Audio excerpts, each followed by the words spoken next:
me call me Kate. I feel like my whole life is one big recipe. I'm one part Filipino, feeling like 4 parts Italian because I'm married to an Italian. And because I live so much of my life in Australia, I feel like I have to give tribute to my Australian roots. So I feel I've given that 2 parts. And of course I have my Asian roots. I'm a little bit part Chinese. And I feel there's a big part of me that is South African, where it's a lot of energy and a lot of soul. I live in Cebu, where I'm based most of the year, but my daily life involves running our businesses in the food industry and restaurants, and I have lifestyle event companies that I constantly juggle throughout. And also because Cebu is where I'm born, I help the family business. So a lot of my everyday is integrated in lifestyle events. I host a lot, and I have a local show called Food Hunt with Kate that showcases Filipino food to the local community, and I take it to a different modern notch. I am a little bit dabbling into food editing and food publishing. So I have a little of knowledge everywhere, but the only thing that I recognize, which is why I send this tape out today, is because I feel like it's an inner calling. Inner calling to showcase and to lobby our roots. So the roots of the Philippines, and I feel that because of my French background and skills and culinary skills, and my Italian master chef husband, I cook every single day, and I realize that really cooking is the one thing that de-stresses, is the one thing that makes me create, and the one thing that gives me life. My whole household is filled with so many storage containers of the food that I make for those that just pop in and those that I entertain for. And to my kids, I have 3 kids, so our whole fridge is all about jams and paste and pâtés and preserving. And because I entertain so often, be it from breakfast to dinner or to lunches, I constantly have things that I can pull out of my fridge on a day-to-day basis and just go here. And voila, it becomes a gourmet spread. So today, I'm actually going to make a very simple recipe, but something that can be brought out to friends or to guests or even to family members from brunch to later down the evening. So I think for layman's terms, I'm creating a popover. A popover is sort of like a Yorkshire pudding. Yorkshire pudding on a bready side. And what I do, and I do well, and people even ask recipes, is that I'm gonna do a fresh corned beef stew, but not necessarily a stew, like a fresh corned beef.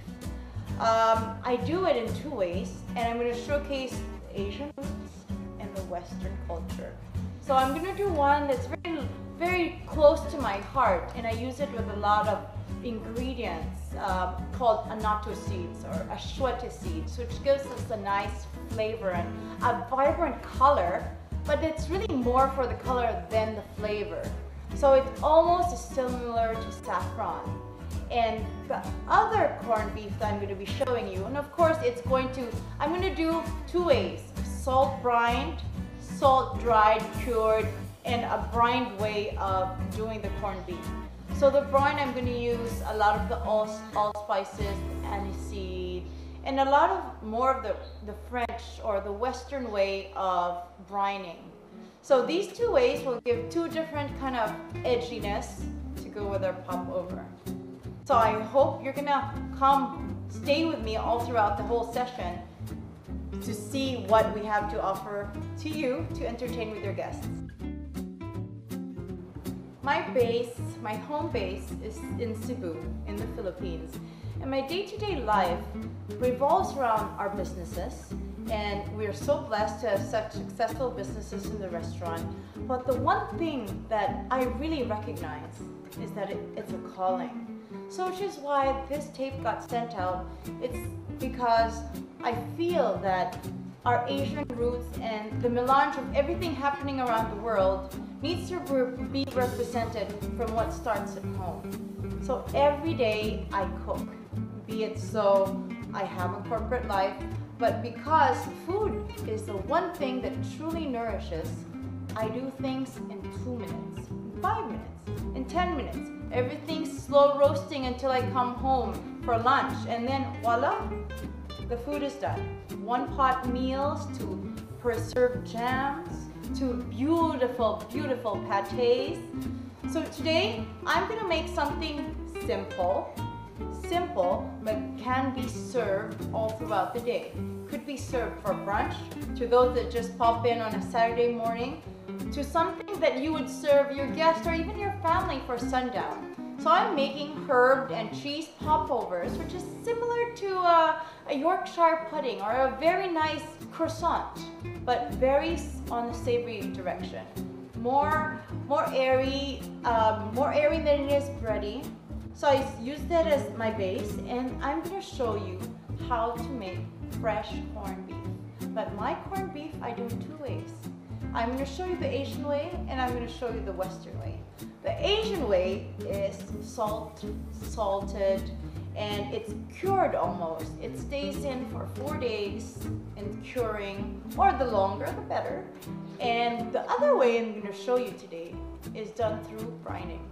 And brining is another form of marination, if you want to call it that. It simmers and it gets juicy and it stays, and you marinate for 10 days, up to 10 days. And then when you cook it through, it just melts in your mouth that you cannot contain yourself. So many have asked for my recipe, and I'm going to share it with you today. So this is the kitchen that has made many meals. Today we are going to do something that's actually going to work for 5 days down the road. But we are doing the very core, the very beginnings of this phase. So we are making a corned beef, if you want to call it fresh corned beef, done 2 ways, salted and cured. Salted and cured gives a beautiful, beautiful flavor infusion to the beef that we need to leave it in the fridge to cure for 7 to 10 days. Only because you want to let it assimilate with all the herbs and spices that we're going to put on this beef brisket. And I've chosen to use the herbs today that are completely Asian and can be found in any local grocery or supermarket in Asia. So what you will need is an equivalent of 1.5 kilo of your beef brisket. You'll need star of anise, mustard seeds, dried galangal, coarse bay leaves, ashuete. We find it in our local groceries and markets in the Philippines, but I'm sure you can find it anywhere else in Southeast Asia. And ashuete, what they call locally, is annatto seeds. And it's really for the flavor and the colorant. It exudes like a yellow infusion in any dish, and it makes it beautiful and bright. So I like to use that to make our corned beef more yellow than it pink. Do you notice most corned beefs are really bright pink that I cannot handle it. Once you try this corned beef, you're never going back to the preserved type. And then, of course, we have our cinnamon bar. And the master ingredient in this whole pan is our salt. So I like using celebratory or maybe Mediterranean salt. You can also use fleur de sel, but mind you, you need a cup. So you don't want to be crazy going in a cup and fleur de sel. So I have here rock salt that's from the sea. And you need 1 cup of rock salt to 1.5 kilos or 3 pounds of your beef brisket. So shall we start? Come follow me. I'm going to take the salt, 1 cup of it all in. Voila. So the food processor does everything for me, but of course if you don't have this at home, I have the beautiful mortar and pestles. And as easy as this, And you can grab all of the ingredients and just pound away, and it just becomes a melange of little spices for the marination. But because today I want to show you how I want it in like all the spices to merge in the salt. So we're going to use this. So you're going to take 1 cup of salt and the anise, star anise is going to go in. And achiote or the annatto seeds, you'll need about a teaspoon, nothing over that, because you don't want it to be super yellow and it looks fake. So a teaspoon of that. 1 tablespoon of mustard seeds. It's gonna go in. And I like to infuse my bay leaves in the salt. So a little bit of texture and all that, it's gonna stay in. So I use 2 to 3 bay leaves that's gonna go in. Cinnamon bark. You can use cinnamon powder, but I noticed that cinnamon bark gives a beautiful, dynamic, powerful flavor that I prefer the bark than powder. So 1 is enough, and I'm gonna want to cut that in there. And then I'm gonna use my galangal. It's dried galangal, and if you can find galangal in the local market, 1-2 slices is enough. But because this is dried, I'm gonna put around 2 to 3 or 4, maybe a little bit more. And then I actually have super spices right here. And I bought this in the grocery and it says 4 spices. But when you look at it, it's actually the superfoods of today. So you have your dried banana blossom, and you have your bark, and you have your dark licorice root, seal, or thing.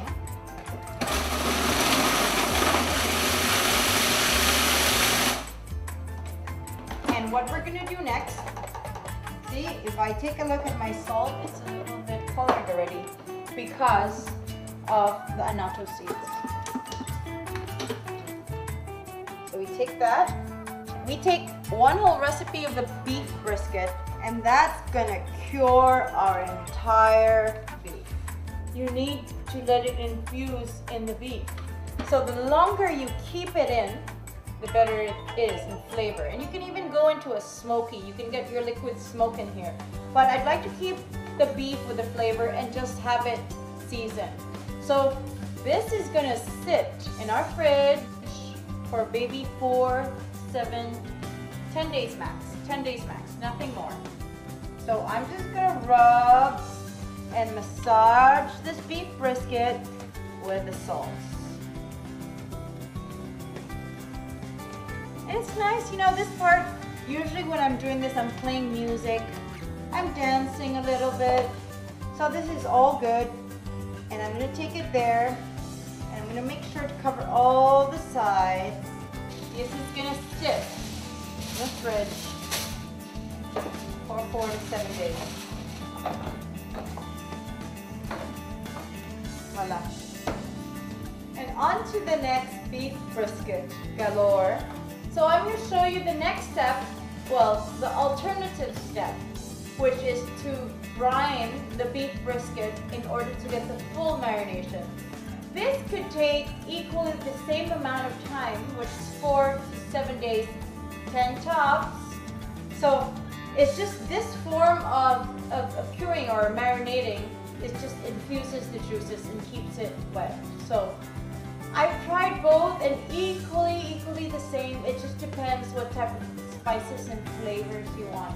So I'm going to show you today the Western way using different kinds of spices. So maybe you can say a little bit of the Provence spices or a little bit of the Mediterranean spices, but still infused with core ingredients that have cloves, that have juniper berries.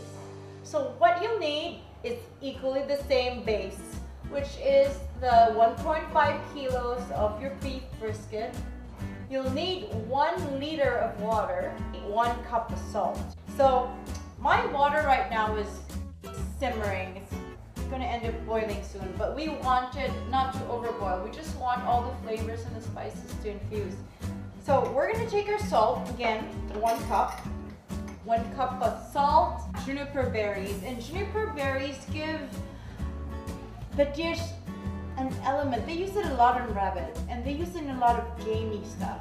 The juniper berries for me are very flavorful, fruitful, very berry-like, that you know, you taste it at the back of the palate, not in the first bite, but if it's there, it makes a difference. And for me, this is a secret ingredient that nobody tells you. So you take about 1 teaspoon, because our star anise is a powerful Asian ingredient, and it's actually used in different other Moroccan dishes. So 1 star anise in there, and of course our laurel leaves, the bay leaves, need to go in there. You need some black pepper. You have here some nutmeg, freshly grated nutmeg. In that, some mustard seeds. You have your cinnamon bark that's going to go in. So maybe 1 teaspoon of caraway seeds. Right there. And I would like some thyme, something new. And thyme, you want some 1 teaspoon to 2 teaspoons of thyme. So there we have it. We want to let it infuse. And it's simmering right now, all these ingredients. You don't want it boiling. You want it hot enough so all the flavors get a little bit tickled and come out. All the flavors come out together. And I think that should be done. And we're gonna take the Ziploc. Every household has a Ziploc. And because I love storage space, I'm all about keeping it all stored properly in our fridge. So I take the Ziploc. You can choose any form of container. You can choose a Tupperware or a silver metal tin. So I'm gonna take and I'm gonna put it in this Ziploc. And it's gonna dance a happy dance together with the marination. Take a look at that. And you want it full and covering all the meat. If you can smell what I'm smelling right now, if only like the smell can jump out of the camera. It is perfumed to my nose. It's like Morocco. The smell reminds me of Morocco, or it reminds me of a place that I've been in many of my travels to Turkey. And it's got like a very strong infusion of the juniper berries, and it's quite interesting. So you take a look at this. This is actually the brine right here. And I like to keep it in the Ziploc. Get folded in, and it gets forgotten. Well, not to be forgotten, but forgotten that it doesn't affect space in your fridge. And that's gonna go in your fridge. So here we are, fast forward through a number of days, and we have the one that's in the brine ready. The smells are actually still there. So that's been infused for 5 days, and we're gonna take it and open it, and look at that. It looks like, you know, when you are in the bathtub, and you're like halfway sunken and wrinkled and infused. Right now, that's exactly what it is, infused with all the flavors. So here we are with the brine. Remember that we carried it with the Western spices. So because it's on the tone or it's on the mellow side, I want to kick it up a notch by letting it cook through with beer. Dark ale is my personal favorite. You can choose whatever beer you want, ginger beer, apple cider. You can even use stock. But for me, stock's a little boring. So I love lots of complexities in my dish, but so that one perfect bite goes into your mouth and you're like, what am I eating? So here we go, let's start. So let's take the beef, the brisket, and you need to remove it from the brine, only because the brine is of no use to you after it's done its part, which is the marination. Take the beef, and you put it in a heavy saucepan. I'm using some dark beer, and remember, what you want is the beer to actually cover the meat. Take a look at this spread.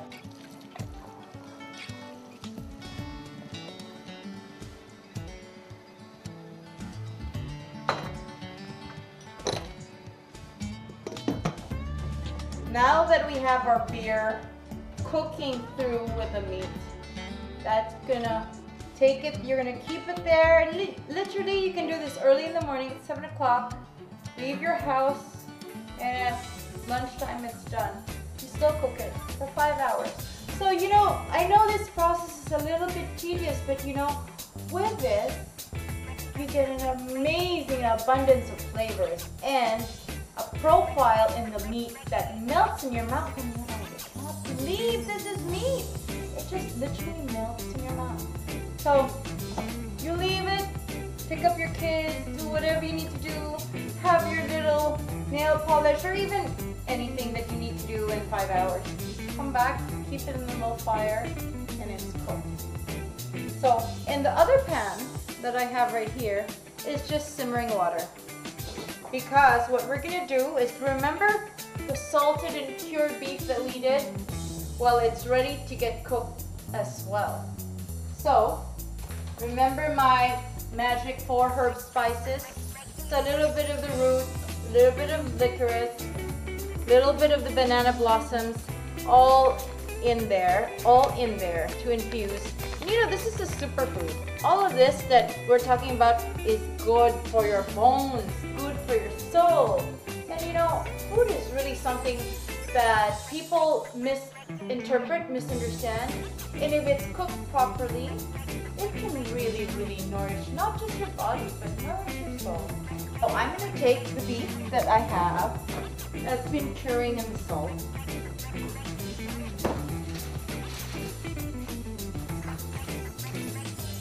And we're taking it.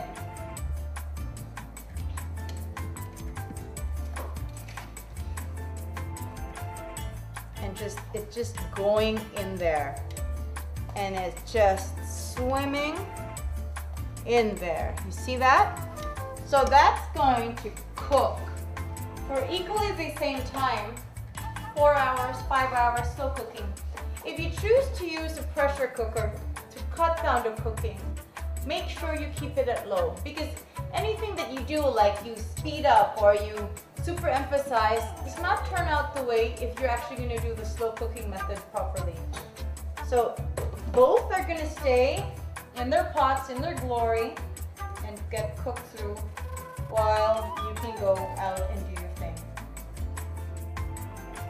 What I'm going to show you today, which is the popover, which is like a Yorkshire pudding. Maybe similar to a savory croissant, but not with butter.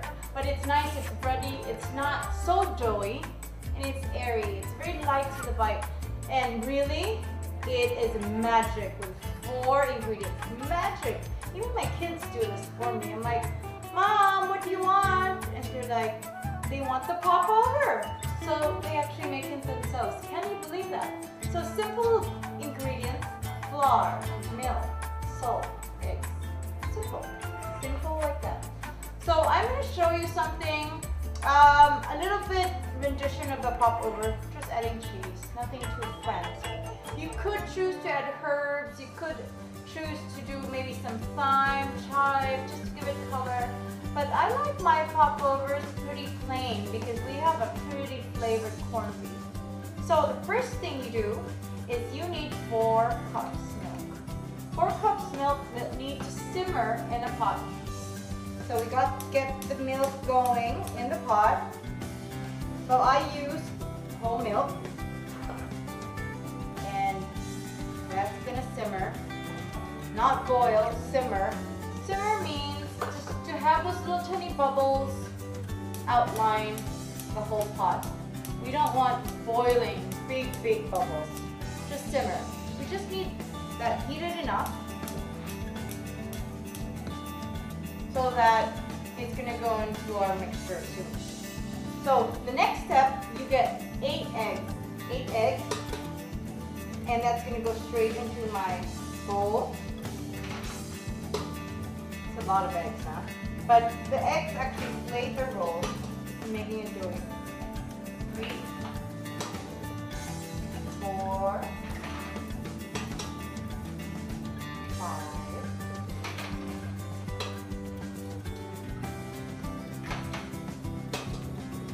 Voila, more to go. And you know, the thing there is, because I have my gadgets, you can equally do this with a handheld whisk. You know, you need to whisk this enough so it gets fluffy.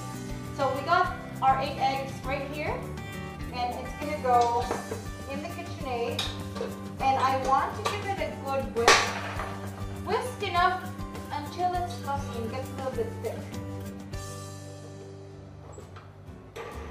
What you want to do is to take your flour, and you want 4 cups of flour equal to the 4 cups of milk. Get it in there while everything is equally mixing away. And of course your oven, you got to make sure that before you bake anything, your oven set and preheated to 140 degrees. So 1,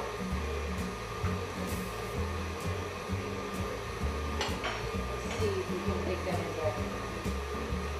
2, 3,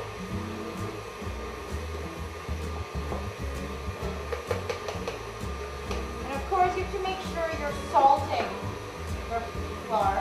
So I'm just going to get some smoked salt. I like a little bit of a hint. Some say, Kate, you're wasting your salt, but really I taste it in the beautiful recipe. So you need just 1 teaspoon, a little bit of black pepper in your, and you're ready. So you have your milk mixture here and your egg mixture frothing, thickening. So I'm just going to kick that up another notch, and you want it until it doubles in size.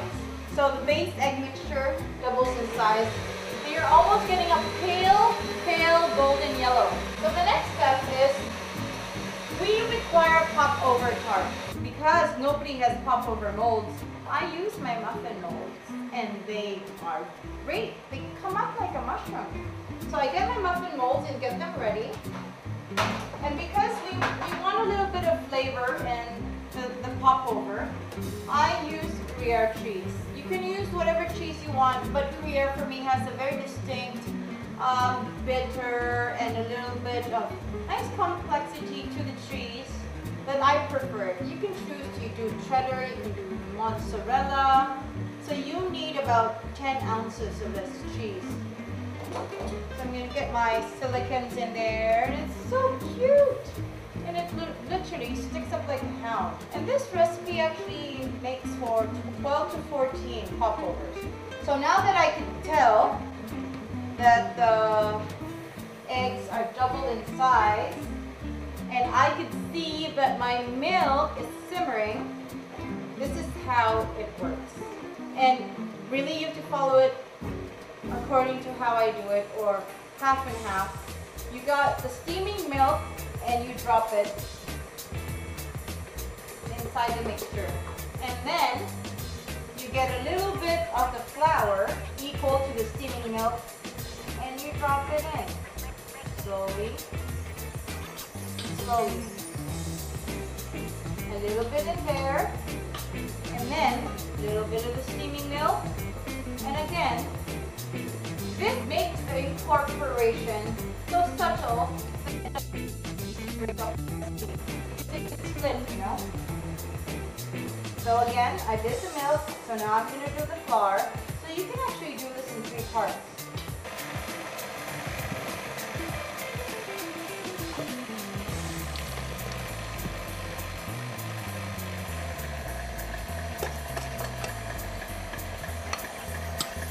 So now that we've incorporated the whole milk and the flour, we have settled with a nice, tasty cup of, not doughy, but it's a liquid, but it's enough where it's not super thinned out. So the next step is that we're going to get our silicone mold, and I'm going to show you, you're going to actually see the difference between the mold and the muffin pan. So I will choose to do 8 right there. And then take 1 bit of this, and we just scoop it equally. And you want to fill it up halfway because this thing actually rises, believe it or not. We've got no baking powder in there or no rising agent, but this fluffs up pretty high. So you just want to be secure that it doesn't dazzle all over your mold. I'm just filling it up half to the brim. See, it's actually very runny, almost like a pancake batter. But don't you fret, because this rises to the occasion in one perfect bite.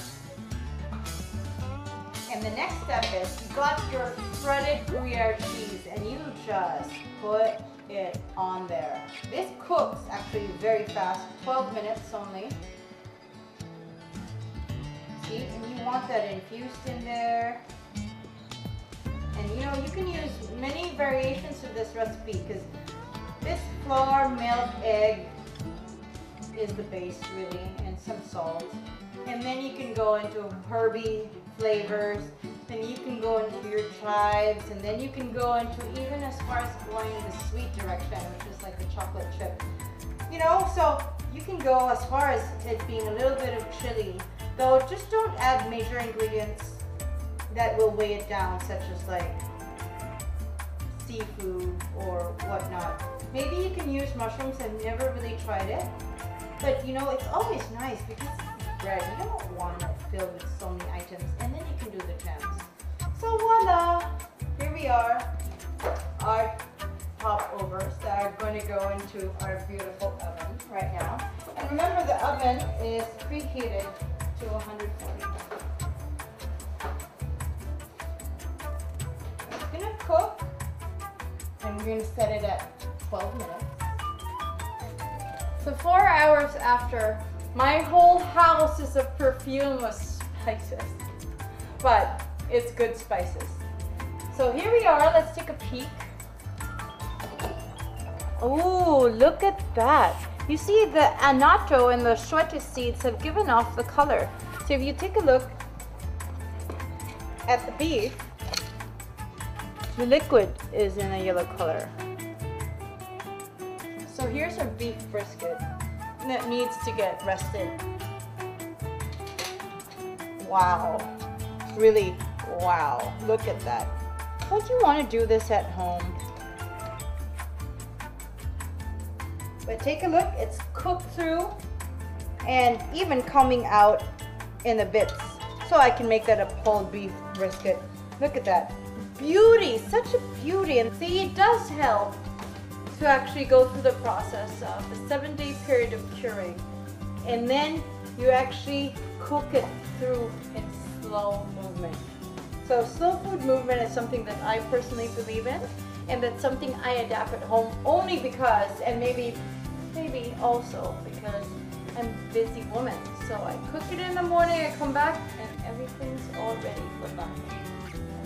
So let's let that rest while we wait for our popovers to be ready for today.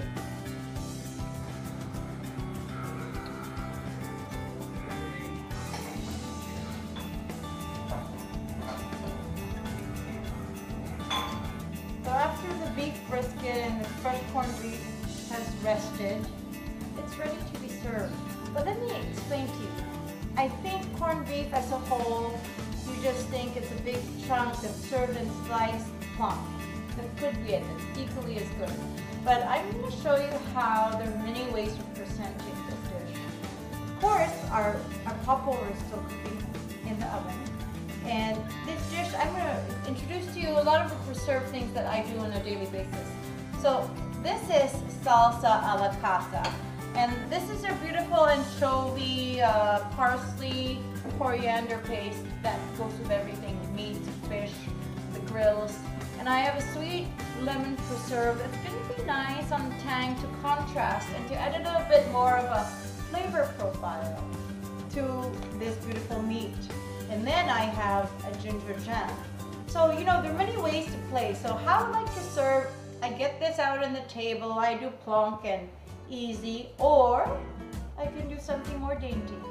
So take a slice of our corned beef And you're gonna see it's falling off. It's falling off, really. So take a look at that. And I'm gonna want to get a little bit of that cut. Oh wow, it's really falling off the bone. So I'm a little bit at a loss. So we get the slices right there. Take a look. The meat is actually beautiful, and it's sinewy, and it's got every fiber of this meat loosened. So it can be like a pulled pork. So I have in front of me some cream cheese. And you know, I'm doing something a little fancy. You can get into just a typical nozzle and put it in. So I'm gonna get this out there. So that's like ready in there, ready. So I take a piece of meat individually. And what I'm gonna do, I'm just gonna go and do some creative thing. Cream cheese and some of that, and dollop it.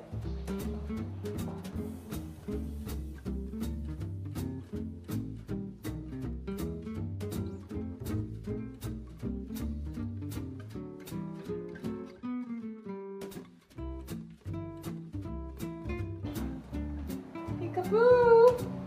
Woo! Will you take a look at that? Oh, beautiful popovers. Beautiful and glorious popovers.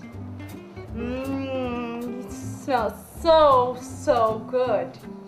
So we're gonna take it over here and we're just pop it in there.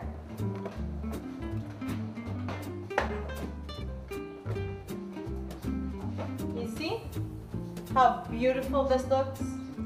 It's just all in perfect timing. Everything's in perfect timing. So I'm gonna grab it.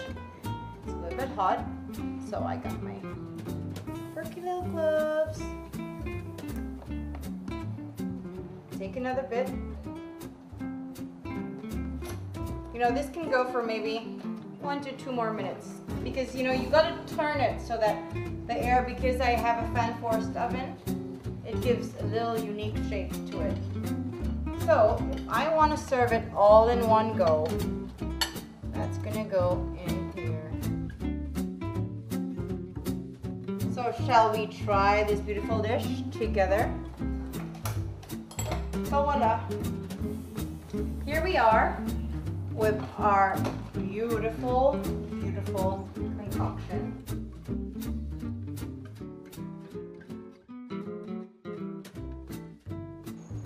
My culinary beginnings, I think, started as a child. My grandmother entertained so often, and she would be the hostess, and she would make grand parties. So at 6, I learned to make an embutido. At 10, I learned to truss a chicken. And of course, this got furthered up because I finished in the Cordon Bleu in Australia, and that's where I got my French techniques, my skills. And now, fast forward to 10 years later, I've run 5 restaurants with my husband, and having achieved this, I feel so blessed, to be honest. I feel so blessed to be given successful businesses in its running. But you know, there's that inner calling. And the inner calling is to showcase food and to tell the story about food. So which is why I feel that there is more to tell about just not food, but the story and the play of what food does in our lives. Hence, this is what I do on a local daily basis with a channel. So I have a local food show called Food Hunt with Kate, and it runs 4 seasons, and it's fun. So the next step and the next challenge in the life, I'd like to make it to Food Hero, because let food be your hero. The most beautiful part of cooking is to actually come when you do the presentation. And will you look at this? The popover in full surrender and your beautiful corned beef. that has just come out and just flavored and seasoned and so chewy and melt in your mouth. And here we are with our preserved lemons that I do in-house, the salsa a la casa, and a beautiful ginger jam. You know, I know in 3 minutes all these people are gonna come over and taste this. So here I am in quiet of the table, and the table that counts many, many beautiful meals. We've had so many dinners and soirees here if this table could talk.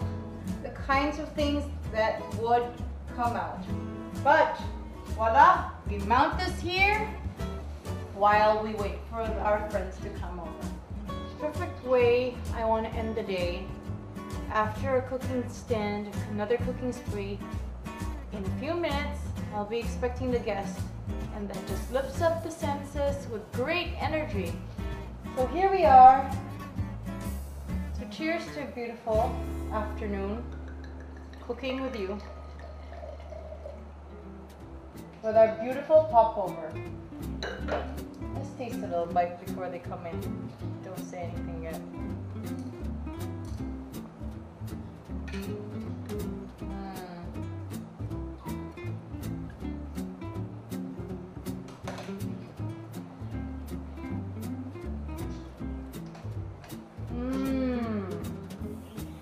You can really in your mouth taste all the spices and the marination of the meat.